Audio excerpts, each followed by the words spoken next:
आज देखिए आप पप्पू यादव कहाँ के रह गए, न घर का ना घाट का।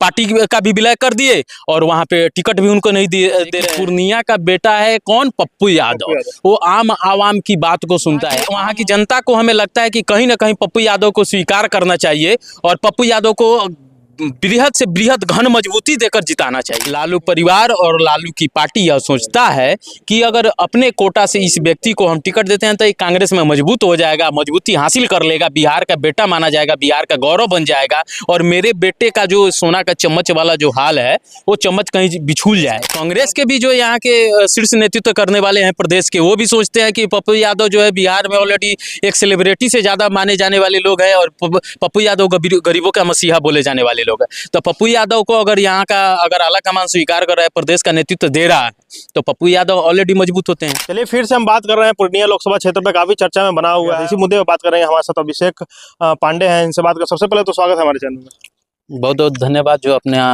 कीमती समय निकाल कर आए। आप अपने व्याख्याओं से जो भी आपके मन में विचार हो रखें उसका उत्तर देने का हमारा पूरा प्रयास रहे।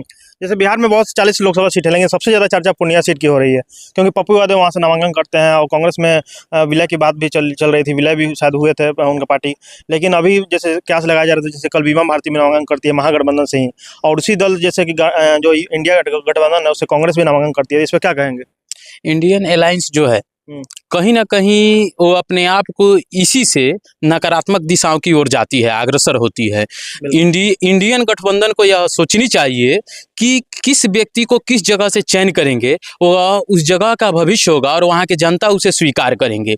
जिस चीज़ से हमेशा इंडियन अलायंस दूर हो जाती है और दूर होने के बाद उसे नकारात्मक दिशाओं का पराजय स्वीकार करना पड़ता है। यह स्पष्ट अब देख लीजिए वहाँ से कि पूर्णिया का बेटा है कौन? पप्पू यादव। वो आम आवाम की बात को सुनता है। आम आवाम में इतनी वो उनकी मतलब सहनशीलता, विशेषता, उनकी गहरता है हृदय से जो लोग में व्याप चुके हैं वो, जो कि वहाँ किसी भी पार्टी के सदस्य वहाँ पे उतर रहे हैं तो उनके लोगों में जो चर्चे हैं, लोगों के दिलों में जो बसे हैं पप्पू यादव, उसको नहीं मिटा सकते हैं। इसलिए इंडियन अलायंस के पास सबसे मजबूत सत्ता अगर हासिल करने का वह जगह था जिसे इंडियन अलायंस ने खो चुका है पप्पू यादव के खिलाफ जाके।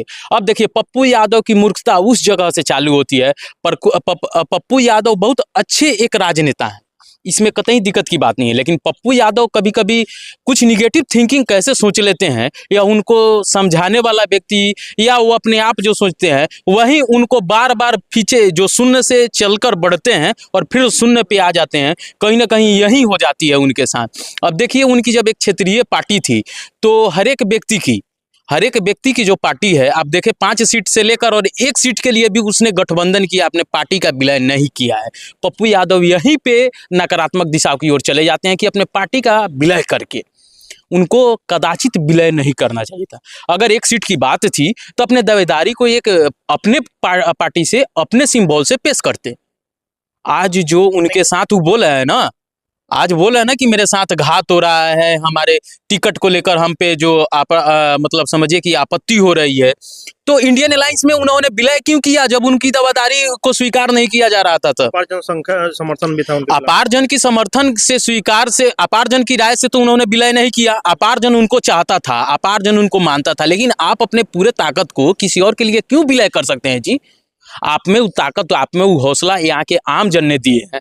हर एक जिला आपके पूरे प्रदेश ने आपको दिया है जो हौसला, पूरे प्रदेश को लेकर जो आप काम करते हैं। आप एक क्षेत्र से उतरते हैं, आप एक क्षेत्र के नेता चुने जाते हैं, तो एक क्षेत्र के लिए अपने पार्टी का गठबंधन करिए ना। विलय करने की क्या आवश्यकता थी? आप विलय करते हैं वहाँ, आप अगर विलय करते हैं वहाँ तो वहाँ यह चीज का स्वीकारा आपका कहाँ गया? आज देखिए आप पप्पू यादव कहाँ के रह गए, न घर का ना घाट का।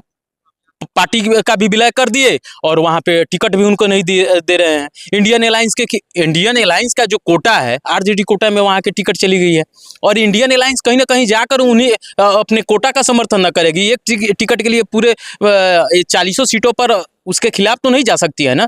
तो इंडियन अलायंस को यह मजबूती के लिए क्षेत्रीय पार्टी आरजेडी जो है उसको मजबूती दिला रही है। नहीं, कहीं ना कहीं लालू प्रसाद से मिले थे एक दिन पहले, लेकिन कहीं ना कहीं उसको टिकट आरजेडी के कोटे में नहीं था, कांग्रेस के कोटे में था। अब बता रहे हैं इसलिए ऐसा माना जाता है कि कांग्रेस में विलय किए, लेकिन कांग्रेस सुनिए, टिकट आरजेडी में चले गई। यहाँ भविष्य देखकर वो लोग काम करते हैं, लेकिन राजनीति में कुछ भविष्य नहीं होता है। राजनीति में जो वर्तमान है वही भविष्य तय करता है। और यहाँ पप्पू यादव अपने भविष्य को देकर विलय किए जो असफल रहा।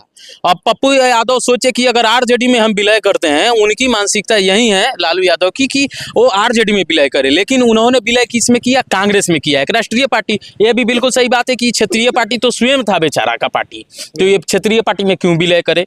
ये राष्ट्रीय पार्टी में विलय किया। और पप्पू यादव की सोच यह थी कि अगर हम कांग्रेस में जाते हैं तो बिहार का भविष्य हो सकता है, बिहार के भविष्य का कमान मेरे हाथ में आएगा कांग्रेस के साथ, लेकिन ऐसा नहीं होता। होता यूं है कि वहां जब उन्होंने भविष्य को लेकर उसमें जाते हैं, कांग्रेस में जाते हैं, तो कांग्रेस जो है क्षेत्रीय पार्टी आरजेडी के साथ इंडियन अलायंस एक गठबंधन बनाई हुई है, जो कि टिकट वहां से आरजेडी ले लेती है अपने कोटे में। और कोटा में जाने के बाद अब सोचती है लालू परिवार और लालू की पार्टी यह सोचता है कि अगर अपने कोटा से इस व्यक्ति को हम टिकट देते हैं तो ये कांग्रेस में मजबूत हो जाएगा, मजबूती हासिल कर लेगा, बिहार का बेटा माना जाएगा, बिहार का गौरव बन जाएगा, और मेरे बेटे का जो सोना का चम्मच वाला जो हाल है वो चम्मच कहीं बिछुल जाएगा। तो अब क्या होगा पप्पू यादव का? पप्पू यादव जीतेंगे कि नहीं निर्दलीय जो अभी नामांकन किए हैं? देखिए, यह चीज कमेंटमेंट नहीं किया जा सकता है कि हारेंगे या जीतेंगे।